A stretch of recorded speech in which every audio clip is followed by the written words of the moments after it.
그래서 오늘은 이제 그 에베소 교회의 두 번째 시간인데 2장 6절부터 7절까지 같이 한번 읽어봅니다.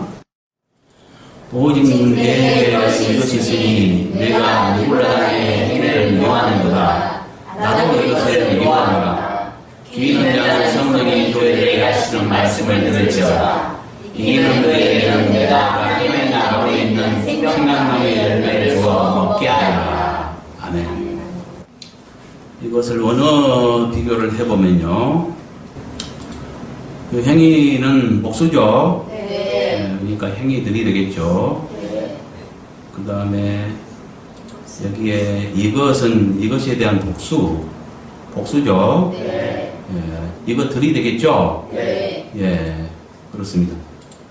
이걸 분석하면요, 오직 내게 이것이 있으니 내가 니골라당의 행위들을 미워한도다. 이건 뭔 말이에요? 에베소 교회 목자가 욕심을 버려 추가적으로 받은 칭찬에 대한 설명, 이렇게 했는데, 지금 이것만 가지고는 무슨 말인지 여러분이 몰라요. 이게 맞는가 틀리는가, 이 분류가. 니골라당의 행위들이 무엇인지를 파악하기 전에는 이 분류가 맞는지 틀린지를 모른다는 거죠.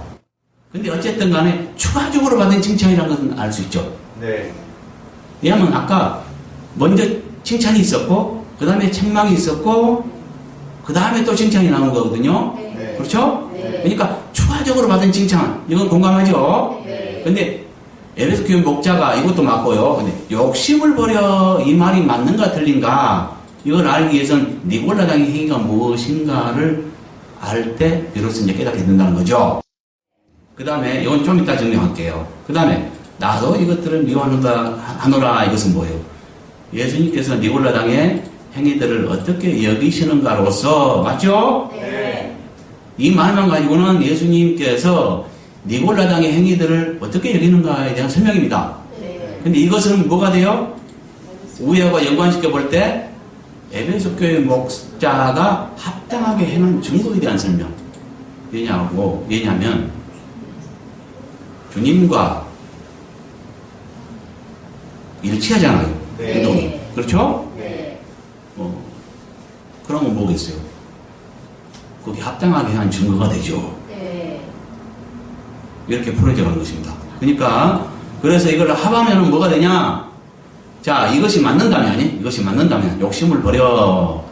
니골라당의 행위들을 미워하는 것이 욕심을 버린 것이 맞는다면, 에베소 교회 목자가 합당하게 행함으로 추가적으로 받은 칭찬, 이거 맞겠죠? 네. 예.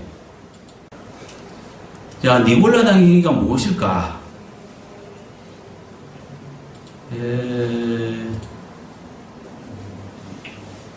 2장 14절 한번 봅시다. 읽어봅시다. 그러나 내게 주어가지 충만하셨으니 거기에 내게 발람의 법을 지키는 자들이 있도다. 발람이 발락을 당해서 이스라엘 앞에, 자손 앞에 걸림돌을 놓아 우상의 제물을 얻게 하였고 또 행음하게 하였느니라. 자, 여기는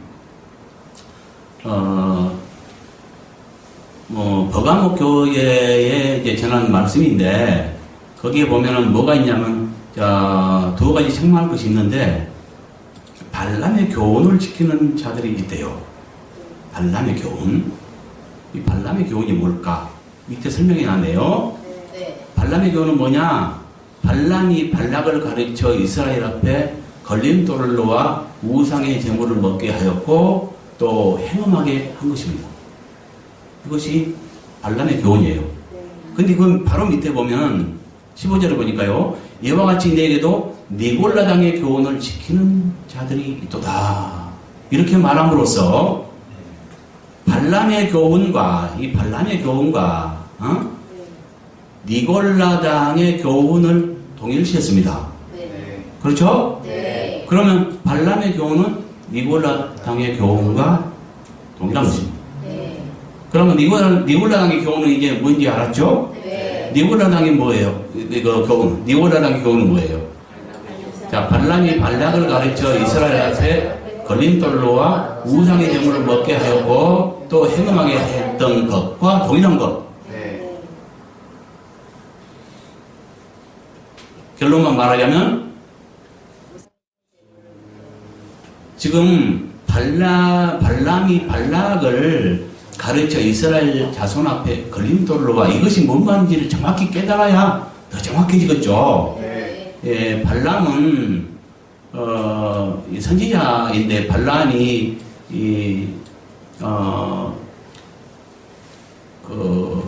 발락 왕에게 미혹을 받아서 재물과 명예의 미혹을 받았습니다. 정확히 말하면 재물과 명예의 미혹을 받아서 잘못 교훈한 것을 말합니다.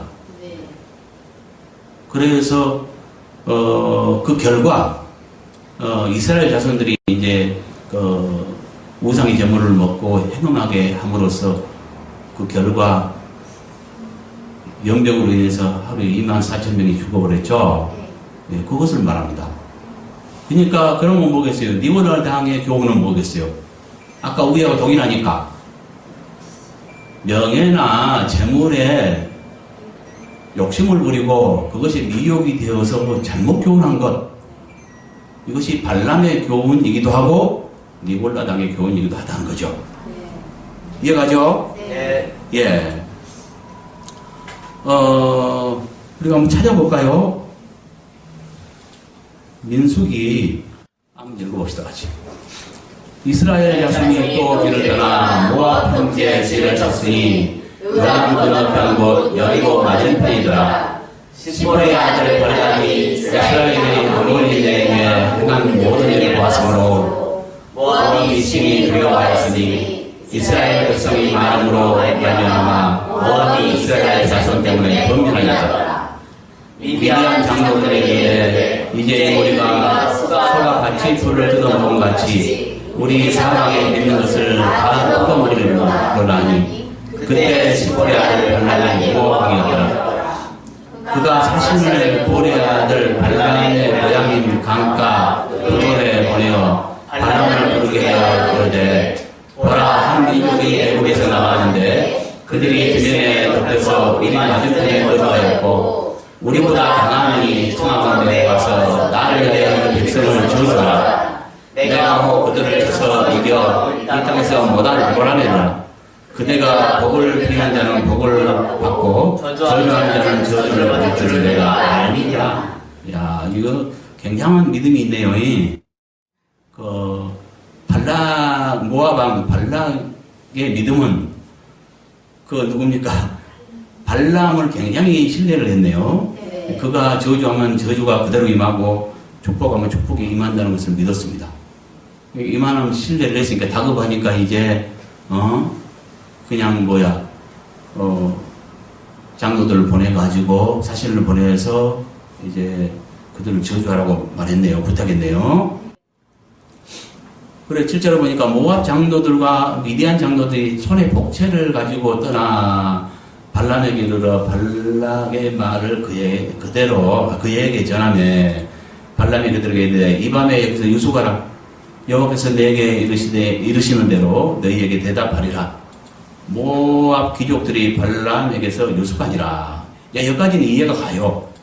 그 다음에 하나님이 발람에게 임하여 말씀하시되 너와 함께 있는 이 사람들이 누구냐? 발람이 하나님께 아뢰되 모압 왕 시볼의 아들 발락이 내게 보낸 자들이니이다. 이르기를 보라, 외국에서 나온 민족이 지면에 덮였으니 이제 와서 나를 위하여 그들을 저주하라. 내가 그들을 그들을 쳐서 몰아낼 수 있으리라 하나이다. 하나님께서 뭐라 그랬어요? 같이 읽어봐요. 하나님이 발람에게 이르시되 너는 그들과 함께 가지도 말고 그 백성을 저주하지도 말라. 그들은 벌받을 자들이라. 뭐라 그랬어요?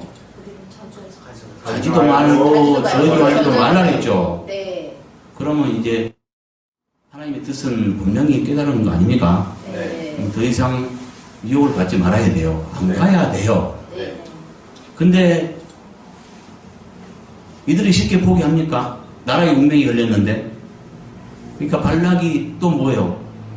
더 보관들을 보내가지고 또 보냈어요. 네. 그래서 이제 더 큰 그 욕을 가지고 어떤 조건을 가지고 와서 욕을 하죠. 더 이렇게 높은 자리를 주겠다. 더 높여주겠다. 재물과 명예까지 이제 같이 욕을 하죠.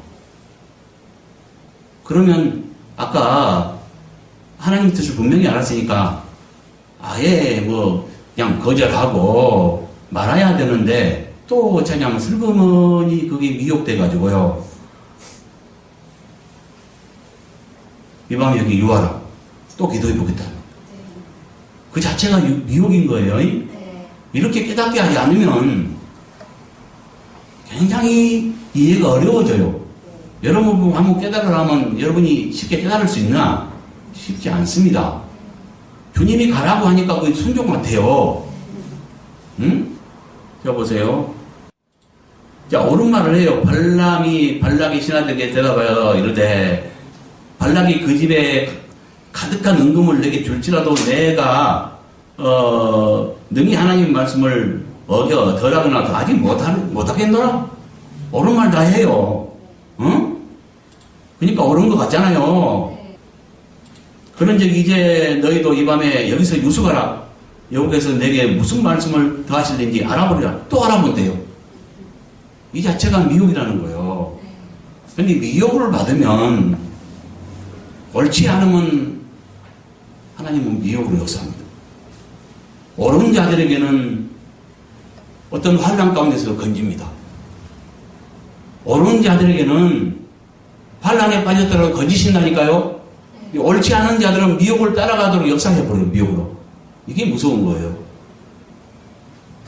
지금 옳지 않죠, 분명히? 네. 그러니까 이제 뭐라 그래요? 그런즉 내가 너희도 이 밤에 여기서 유숙하라. 여호와께서 내게 무슨 말씀을 더하시는지 알아보리라. 또 미혹을 받아서 지금 또 알아보리라. 아까 분명히 가지도 말고 저주하지 말라 했으면 단호하게 거절을 했어야죠. 네. 근데 미혹받아가지고 자꾸 끌려가면서 옳은 말을 한 것 같은데 마음은 이미 미혹받아 있는 거예요. 그러니까 또 알아보겠다는 거예요. 이 자체가 잘못됐다는 거죠. 네. 그러니까 밤에 하나님이 이제 뭐래요? 이제 미혹으로 역사하네요. 발람에게 임하이는데 그 사람들이 너를 부르러 왔거든. 일어나 함께 가라. 그러나 내가 내게 이런 말만 전해갈지다. 가래요 이제. 하라겠죠? 네. 그럼 순종 같잖아요. 네. 그런데 가다가요. 이제 발람이 아침에 일어나서 자기 나귀 안장을 지우고 고관들과 함께 갔죠. 네. 예. 근데 나귀가 여호와의 사자가 칼을 빼어 손에 들고 길에 선 것을 보고 길에서 벗어나 밭으로 들어가니라. 발람이 그 나귀를 길로 돌이키려고 채찍질하니 여호와의 사자가 포도원 사이 좁은 길에 섰고 좌우에 담이 있더라. 나귀가 여호와의 사자를 보고 몸을 담에 대고 발람의 발을 그 담에 짓누름에 발람이 다시 채찍질하니 여호와의 사자가 더 나아가서 좌우로 피할 데가 없는 좁은 곳에 선지라. 나귀가 여호와의 사자를 보고 발람 밑에 엎드리니 발람이 노하여 자기 지팡이로 나귀를 때린지라. 여호와께서 나귀 입을 여시니 발람에게 이르되 내가 당신에게 무엇을 하였기에 나를 이같이 3번을 때렸냐. 발람이 나귀에게 말하되 내가 나를 거역했기 때문이니 내 손에 칼이 있었다면 너를 죽였으리. 나귀가 발람에게 이르되 나는 당신이 오늘까지 당신이 일생 동안 탄 나귀가 아니야. 내가 언제 당신에게 이같이 하는 버릇이 있었더냐. 그거 말하되 없었느니라. 그때 여호와께서 발람의 눈을 밝히심에 여호와의 사자가 손에 칼을 빼들고 길에 선 것을 보고 머리를 숙이고 엎드리니 여호와의 사자가 그에게 이르되 내가 어찌하여 내 나귀를 이같이 3번 때렸냐. 보라 내 앞에서 내 길이 사악함으로 사악하래요. 내가 너를 막으려고 나왔더니 나귀가 나를 보고 이같이 3번을 돌이켜 내 앞에서 피하였느니라. 나귀가 만일 돌이켜 나를 피하지 아니하였다면 내가 벌써 너를 죽이고 나귀는 살렸으리라. 아까 가라 했잖아요. 근데 또 지금 그 가는 길이 사악하다고 하면서 죽일 뻔했잖아요. 네. 뭘 말합니까? 유혹 받으니까 유혹으로 역사한 겁니다. 깨닫기 어렵죠? 네. 순종 맞잖아요. 얼른 보면은. 근데 아니란 말이에요. 지금 어그러지는, 미혹을 받아서 어그러지는 길을 가버리는 거예요. 그렇죠? 그러니까 발람이 여호와의 사자에게 말하되 내가 범죄하였나이다. 이제 고백하래요. 근데 이제 또 가라고 해요. 응? 그 사람들과 함께 가라. 여호와의 사자가 다시 함께 가래요. 근데 내가 내게 이러는 말만 할지니라. 이제 보세요. 발람이 발락에게 이제 가르치기 시작합니다. 발람이 발락에게 나를 위하여 여기 7제단을 쌓았고 거기 수송아지 7머리와 순양 7마리와 수양 7마리를 준비하소서 하며 발람이 말대로 준비한 후에 발락과 발람이 제단에 수송아지와 수양을 드리니라. 그러니까 이제 어떤 것을 가르치죠. 예. 이것이 또 요 뒤에도 보면은 이제 여호와께서 주신 말씀을 또 말해요. 그러니까 또 옳은 것 같아요. 발람이. 근데 그는 미혹을 받았기 때문에 미혹으로 역사하셨고 그 미혹의 길을 따라가 버린 것입니다. 그러니까 하나님의 뜻을 분명히 깨달았으면 그냥 단호하게 거절을 하고 그 길을 가지 말았어야 되는데 계속 따라가 버린 것이에요. 이렇게 우리가 이해할 수밖에 없어요. 그래서 그 결과가 어떻게 되냐 하면은 25장을 보면요. 같이 한번 읽어봅시다. 이스라엘의 시신에 머물러 있더니 그 백성이 모압 여자들과 문양하게 시작하니라. 그 여자들이 자기 신들에게 제사하되 이스라엘 백성을 청하여 백성이 먹고 그들의 신들에게 절하고 이스라엘이 바알볼에게 나아가니라. 여호와께서 이스라엘에게 진노하시니라. 여호와께서 모세에게 이르되 백성의 수저들을 열어 태양 향하여 여호와 앞에 목매어 달라. 그리하면 여호와의 진노가 이스라엘에 대해서 떠나리라. 모세가 이스라엘 지팡이들에게 이르되 너희는 각각 바알볼에게 가담한 사람들을 죽이라 하니라. 이스라엘 자손의 온 회중이 해망문에서 올 때 이스라엘 자손 한 사람이 모세와 온 회중의 눈앞에 미디안의 한 여인을 데리고 그의 형제에게로 온지라. 제사장 아론의 아들 엘아사를 그의 아들 비느하스가 보고 회중 가운데서 일어나 손에 그 이스라엘 남자를 따라 그의 막사에 들어가 이스라엘 남자와 그 여인의 배를 꿰뚫어서 두 사람을 죽이니 연병이 이스라엘 속에서 떠났더라. 그쳤더라. 그 연병으로 죽은 자가 24,000명이었더라. 엄청나게 많은 사람이 죽어버렸죠. 그러니까 뭐냐면은 그 발람이 하나님의 뜻을 깨닫고 미혹을 받지 않고 거기서 끝냈으면 괜찮았는데 미혹을 따라가 버린 결과 발람이 발락을 가르쳐서 또 거기서 잘못 가르침으로 이제 또 우상을 숭배하게 하고 그로 인해서 그 이스라엘 자손들이 이제 그 바알볼에 부속이 되고 연루되고 그 결과 이제 하나님께서 진노하심으로 연병을 내려서 24,000명이 죽어버린 사건입니다. 무엇을 말하는지 알겠죠? 그러니까 아까 발람의 교훈 그것이 뭔지 이제 알겠죠? 네. 미혹받아서 재물과 명예 때문에 미혹을 받아서 잘못 가르친 것 이것을 발람의 교훈이라고 하는 거예요.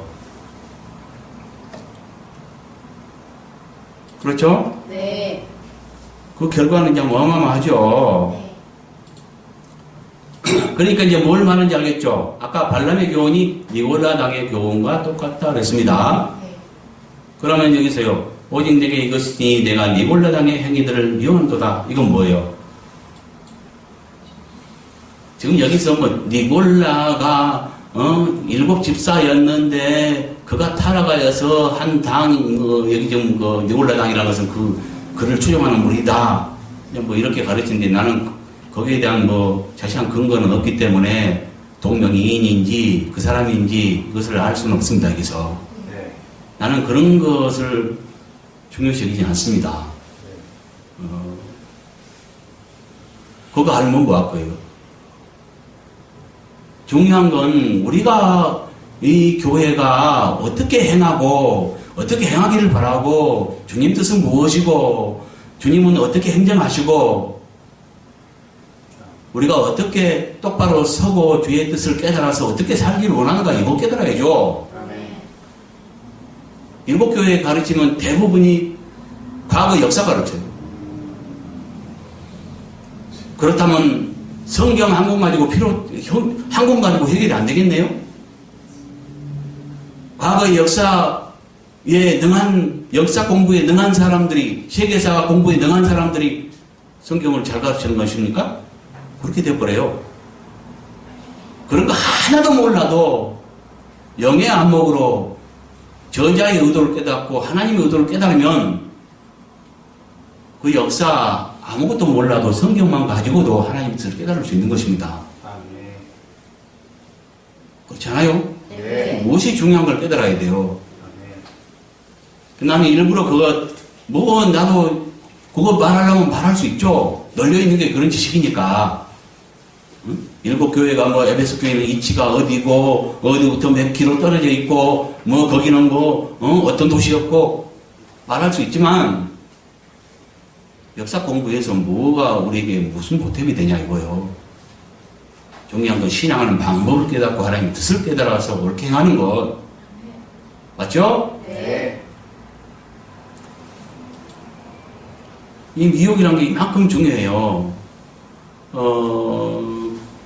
그러니까 우리가 다시 한번 성경을 찾아볼까요?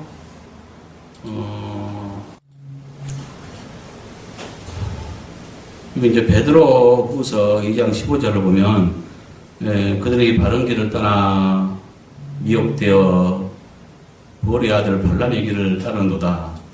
그는 여기서 이제 발람이 말한 거예요. 그는 불의의 삭스를 살아가다가 자기의 불법으로 말미암아 책망을 받되 말하지 못하는 나아기가 사람의 소리를 말하여 이 선지자의 미친 행동을 저지하였느니라. 아까 보니까 주님이 가라되 해서 또 가고 순종한 것 같고 이런 것 같은데 여기는 뭐라고 표현해요? 미친 짓을, 미친 행동을 지금 저지했다고 말하잖아요. 네. 그 강길이 미친 짓이라는 거예요. 얼른 보기에는 주님이 가라 하니까 순종한 것 같다는 이야기지. 이거 분별할 줄 알아야 돼요. 네. 그렇죠? 네. 유다서 1장 보세요. 있을진저 이 사람이여 가인의 길에 행하였으며 싹쓸 자여 발람의 어그러진 길을 올려갔습니다. 여기도 이제 발람이 인용됐는데 발람의 어그러진 길로 말하죠. 네. 이렇다고요.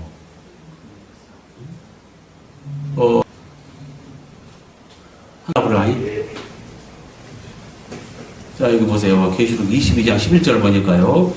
불의를 행하는 자는 그대로 불의를 행하고 더러운 자는 그대로 더럽고 의로운 자는 그대로 의를 행하고 거룩한 자는 그대로 거룩되게 하라. 우리 생각에는 불의를 행한 자는 회개해라.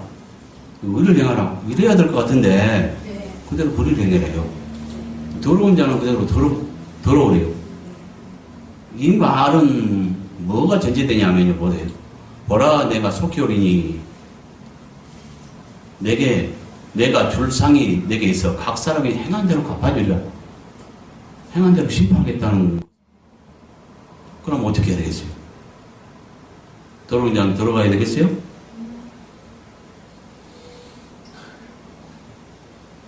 우리가 미혹을 받을 때는 미혹으로 역사한다는 걸 깨달으세요. 네. 그러니까 옳게 행해야 돼요. 저기도 한번 찾아볼까요? 자, 여기 보세요.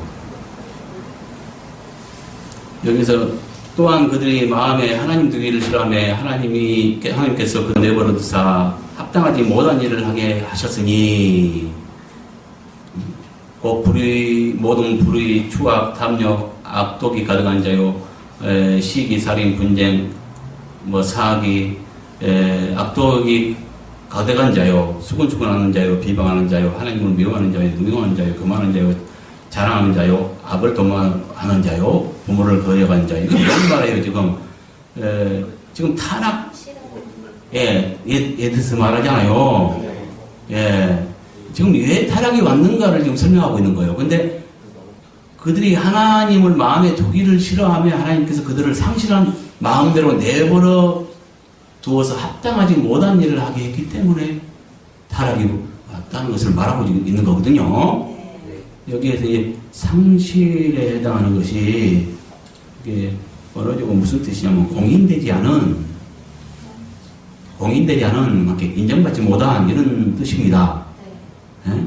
그러니까 뭐예요? 시험을 견디지 못하는, 인정되지 못한, 스스로를 당연함을 증명하지 못한 이런 것들, 인정받지 못한 이런 뜻이에요. 인정받지 못한 대로 내버려 두사 합당치 않은 것들을 믿게 하셨대요. 그러니까 마음에 하나님 두기를 싫어하기 때문에 합당치 못한 것을 하게 했다니까요. 인정받지 못한 대로 내버려 둬서 방치해 둬버린 거죠. 그러니까 우리가 어떤 연단받고 이런 것을 우리는 굉장히 싫어하는가 모르겠는데 그건 깨닫지 못한 증거예요. 우리가 흰옷 입은 무리가 어디서 나온다고 했어요? 계시록 1장에 보면 흰옷 입은 무리가 큰 환란에서 나온다 그랬잖아요. 큰 환란에서 나오고 어린 양의 피로 씻어 희게 됐다 그랬죠. 그러니까 우리가 희게 되기 위해서는 큰 환란이 필요한 겁니다. 그런 환경 가운데 놓여져서 우리가 세상 줄을 다 끊어지고, 그러니까 우리가 막 살기가 편해지고 넉넉하고 좀 부유하고 하면은 자꾸 이 세상에 누리려고 하고 마음이 엉뚱한 곳으로 가요. 그렇잖아요. 환란을 확 줘버릴 때 막 괴로움이 오면은, 그러니까 뭐냐면은 막 결단하고 한다고 해서 이게 끊어져요? 세상이? 버려져요? 안 되잖아. 엄청나게 큰 괴로움이 와버리면 이것도 저것도 싫어지잖아, 그냥. 그래서 세상 줄 끊는 방법이야, 그게. 환란이라는 게. 그러니까 환란이 우리 천국 가게 하는데 아주 필요한 요소라니까? 아주 중요한. 환란 가운데 던져져야 세상 줄 끊어지고, 거기서 주님을 의지하고 그 피로 씻음받고 이렇게 해서 흰옷 입게 돼요. 흰옷 입은 우리가 하는 것이고. 맞죠? 네.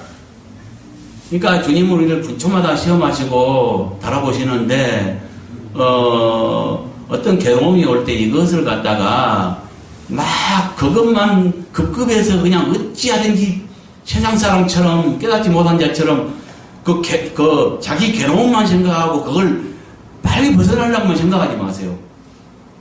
그것보다 먼저 하나님의 뜻을 이해하고 이런 환란이 왔는가를 생각해서 하나님의 뜻에 맞게 행동해야죠. 그러니까 하나님의 요구하는 조건을 갖춰야죠. 세상 빨리 버리고. 근데 많은 사람들이 이걸 깨닫지 못하니까 우선 그냥 환경에서 벗어나려고 주여 주시옵소서 주시옵소서. 어려워도요. 그러니까 그런 기도 하지 마시고 못 깨닫는 자의 기도예요. 나를 하나님의 뜻에 맞추려고 그런 기도를 하고 거기에 맞춰서 행동해야죠. 그게 깨닫는 자예요. 그렇지 않아요? 네. 하나님의 목적은 딴 데 어디 가버렸고 자기 목적만 이루려고 기도한다니까? 이거 얼마나 못 깨달은 자의 그 세상적인 기도인지 몰라요. 믿는 자들이.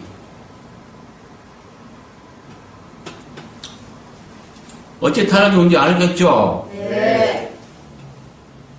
인정받지 못한 상태로 보니까 하나님이 시험한 것도 깨달아 보면은 그것도 사랑하는 자를 시험에서 올바로 세우시고 전국으로 이끄시는 방법인데 그것도 그러니까 복이죠. 그렇죠? 깨달아 보면. 네.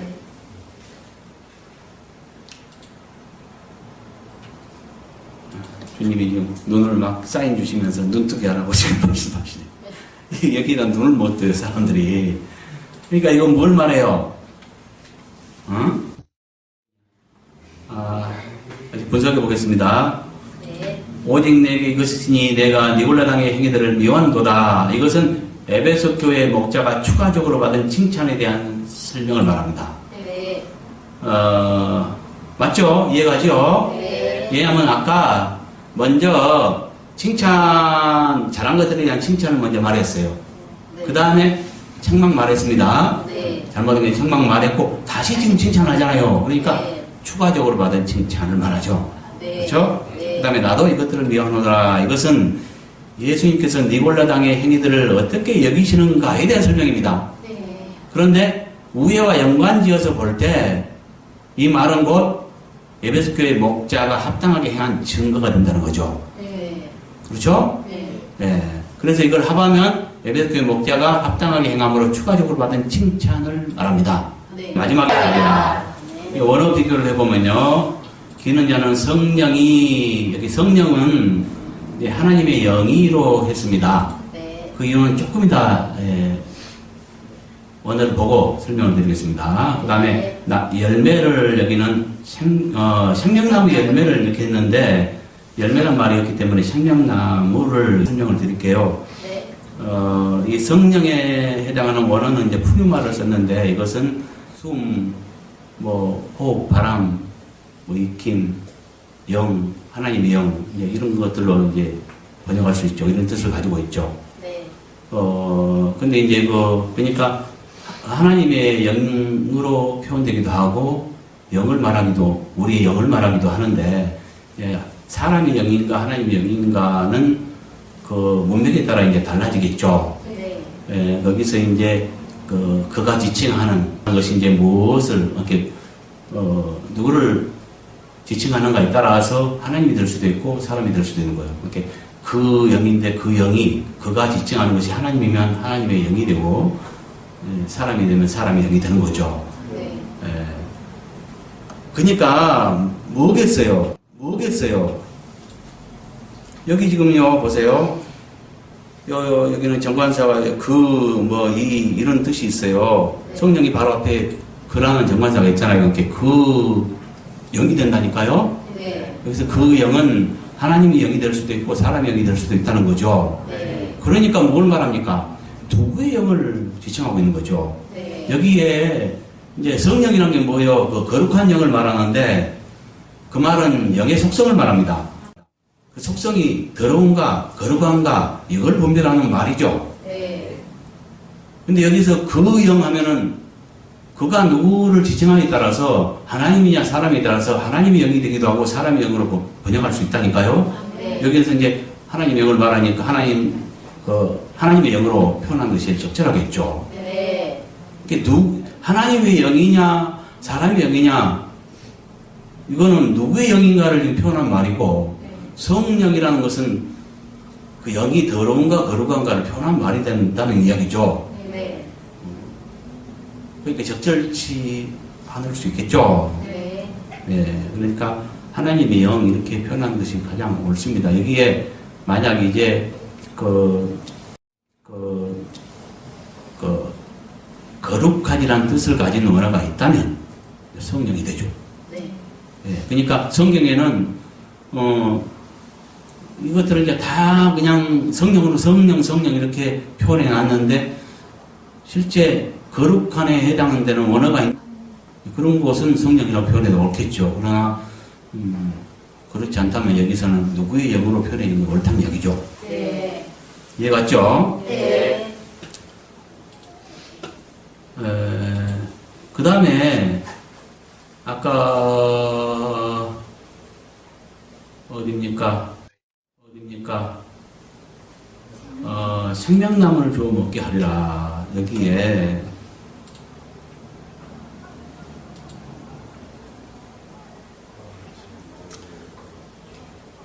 자, 나무, 생명나무, 여기 과실을 먹게 이제 이렇게 표현해 놨는데 여기는 그냥 먹다는 뜻이에요. 네. 예. 그러니까 과실이란 말이 없어요. 그래서 생명나무를 주워 먹게 하리라 이렇게 되죠. 네. 그러면 이제 왜 그러면 생명나무 과실을 주워 먹게 하리라 과실을 집어였냐? 그 이유는 말이 안 되는 것 같으니까 이제 순조롭게 되게끔 하려고 이렇게 했겠죠. 네. 근데 나는 항상 그랬죠. 우리가 무엇을 추가하기 전에 있는 그대로 순수하게 넣고 먼저 이해해 보려는 노력이 필요하다고 했죠. 네. 그래도 안 될 때는 이해 전달을 위해서 소통을 위해서 적절하게 표현하면 되겠죠. 그러나 자칫 우리가 이걸 이해할 수 있는데도 뭘 추가시켜버리면 전혀 다른 방향, 전혀 다른 뜻으로 변질되어 볼 수 있다는 이야기죠. 그래서는 안 되겠죠. 네. 이게 뭔 차이가 있냐면 생명나무 열매를 주는 것과 생명나무를 주는 것과 뭐가 다르냐? 생명나무 과실을 주면은 그 과실만 먹겠죠. 근데 생명나무 과일이요, 달마다 12가지 과실을 맺어요. 한 가지만이 아니라, 네. 그럼 어떤 과일을 주면 그 과일만 내 소유가 되겠죠. 그런데 여기는 그런 차원이 아니고, 어떤 과일만 내 차원이 내 소유가 아니라, 생명나무를 줘버려요. 그러니까, 달마다 과실을 맺는 생명나무가 우리 소유가 되어버리는 거죠. 생명나무를 주어서 달마다 12가지 과실이 맺는 그 과일을 다 누릴 수가 있는 거예요. 언제든지 자유롭게. 언제든지 자유롭게. 그 나무에 계속적으로 열매를 달마다 12가지 과실이 맺는다니까요. 참 신기한 나무죠. 네. 그런 풍성하게 열리는 그 놀라운 나무의 권리를 우리가 갖게 되고 소유권을 가져서 자유롭게 언제든지 참여할 수 있다니까요. 누릴 수 있다니까요. 얼마나 차이가 있습니까? 그래요, 안 그래요? 그래요. 이런 엄청난, 그러니까 이걸 굉장히 축소시켜 본 듯해요. 열매를 주어 이 말을 추가시킴으로써. 이해 가요, 안 가요? 가요. 이해할 수 있잖아요. 네. 볼까요? 볼까요? 계시록. 자, 읽어봅시다. 또, 수장하지 말라는 생명수의 가운데 보이니 하나님과 어린 양의 보좌로부터 나와서 길 가운데 오더라. 강작에 생명나무가 있어 12가지 열매를 맺되 달마다 그 열매를 맺고 그 나무 이삭이들은 만물을 수확하게 하였더라. 다시 저주가 없으며 하나님과 어린 양의 보좌가 그 가운데 있으니 그의 종들이 그를 살리며 그의 얼굴을 볼 터이요 그의 영도 이마에만 있으리라. 다시 밤이 없겠고 등불과 햇빛이 있을 때 없으니 주 하나님이 그들에게 비치심이라. 그들이 실제로 왕을 하였으나 왕이야. 이해갑니까? 과일 몇 개 이렇게 얻어먹는 게 아니고 왕이라니까요. 그러니까 그 생명나무 권리를 갖는 거죠. 이해 가요, 안 가요? 가요. 그러니까 생명나무를 주어 물론 먹기는 그 열매를 먹죠. 근데 생명나무를 주어 먹게 하리라. 이것은 당연히 먹는 것은 열매를 먹는 것이고 나무를 먹는 게 아니고, 그렇죠? 네. 예, 우리가 그건 뭐 상식적으로 알 수 있죠. 네. 그러나 어떤 차이가 있냐면 생명나무 열매를 주고 이렇게 먹는 거에만 너무 급급했어요. 제가 볼 때는. 생명나무 열매를 주는 것은 그 열매만 내 소유 권한이 되는 것이고 나무는 권한이 아니야. 내 것이 아니야. 근데 생명나무를 주워 먹게 하리라는 것은 그 말은 생명나무 자체가 내 소유가 되는 거죠. 네. 공동 소유가 되겠죠, 물론. 네. 그렇죠? 네. 예, 이런 것을 말한다는 거죠. 네. 놀랍지 않아요? 놀라워요.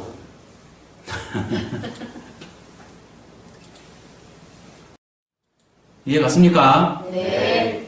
자, 이것들을 분석해 보면요. 자, 귀 있는 자는 하나님의 영이 교회들에게 하시는 말씀을 들을지어다. 이것은 들을 귀의 중요성으로서 이 말씀을 하신 분과 들을 대상이 누군가에 대한 설명. 네. 자, 귀 있는 자는 이라고 들으라고 했어요. 귀 없는 사람 있습니까?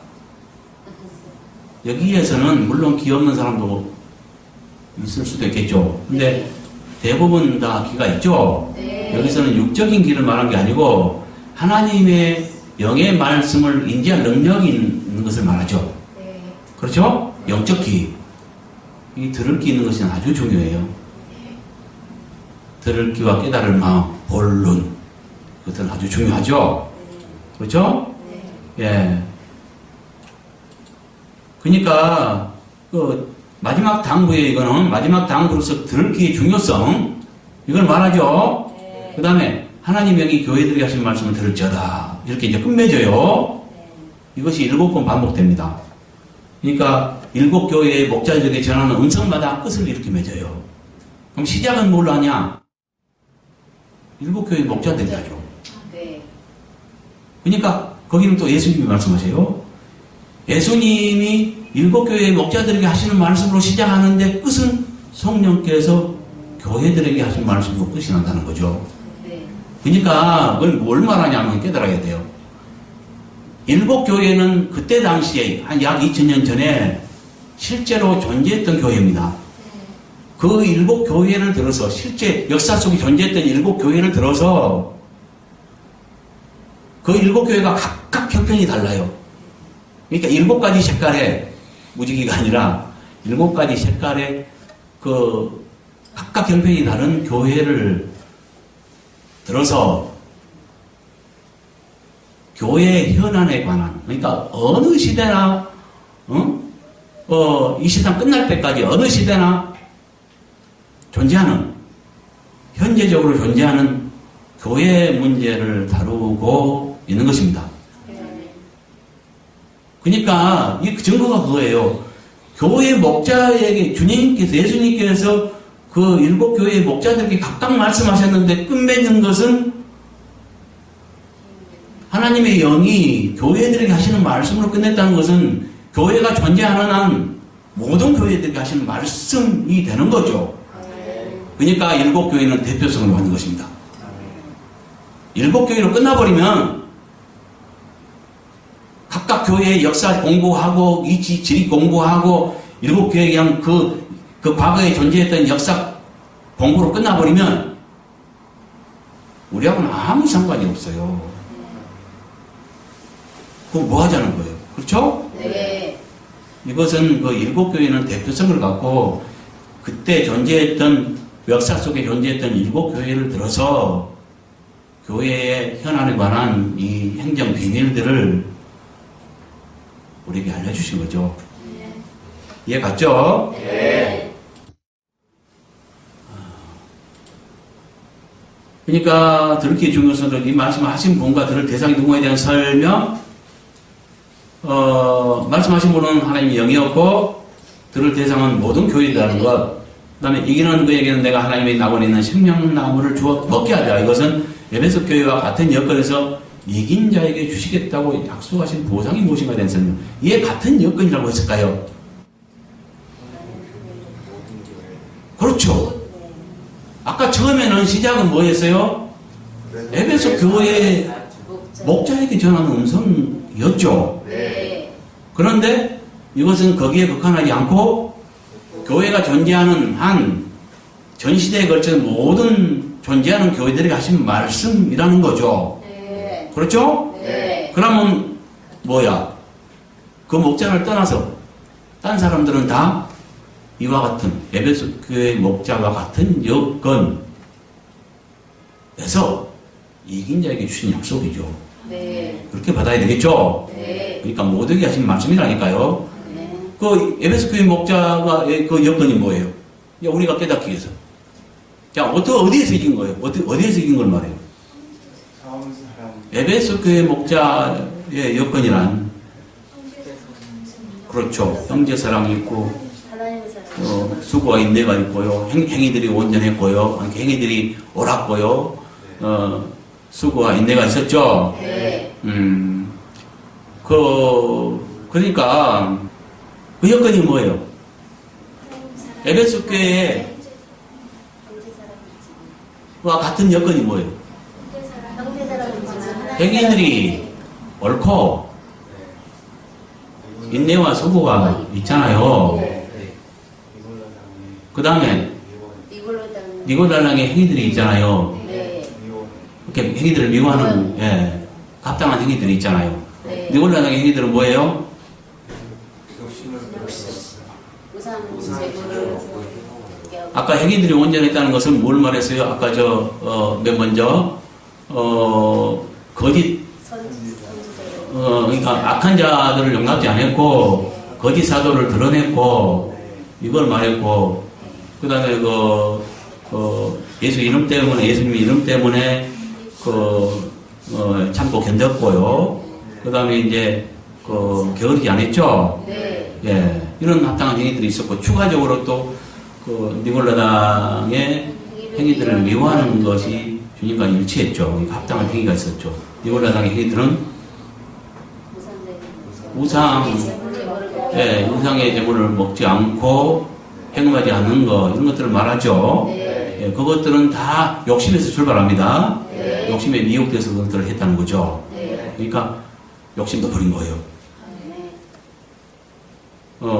이런 것들, 이런 이렇게 여건 속에 이것들을 다 갖췄는데 형제 사랑은 분명히 있죠. 네. 자기 관리 철저히 있고 근데 딱 한 가지 부족했어요. 뭐예요? 세상의 사랑을 버렸어요. 하나님에 대한. 그러니까 이 교회는 뭐냐면 이제 문제가 신앙의 문제가 어디서부터 그릇되기 시작하냐면 하나님에 대한 최상의 사랑을 이룰 때부터 모든 것이 이제 하나님을 향해서는 신앙의 행위는 사랑해서 행해야 되는데 의무감으로 행하게 됩니다. 이 첫사랑을 잃어버릴 때 이렇게 최상의 사랑을 잃어버릴 때 의무감으로 행하게 되고 마지못해 하게 되고 어떤 직분 가졌으니까 하게 되고 억지로 하게 된다는 이야기죠. 이런 마음이 벌써 있을 때 기쁨으로 하지 못할 때 벌써 이상이 없다는 걸 깨달아야 돼요. 알겠어요? 네. 이것을 그래서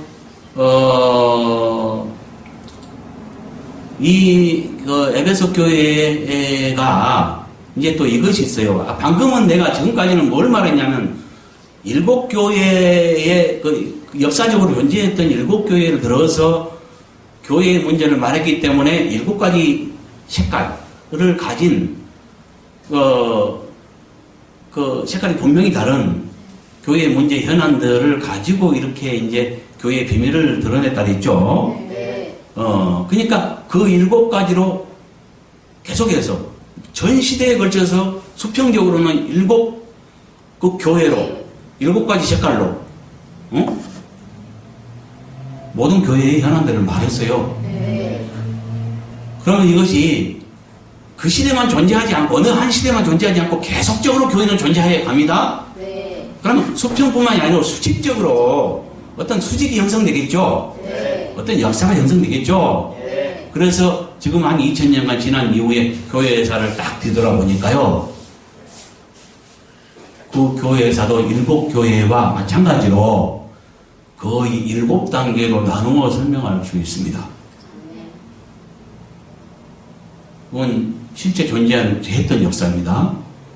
AD 한 100년까지를 사도시대라고 하는데, 그 사도시대는 한 67년경에 이제 사도들이 그 순교를 다 이렇게 당하기 시작하면서,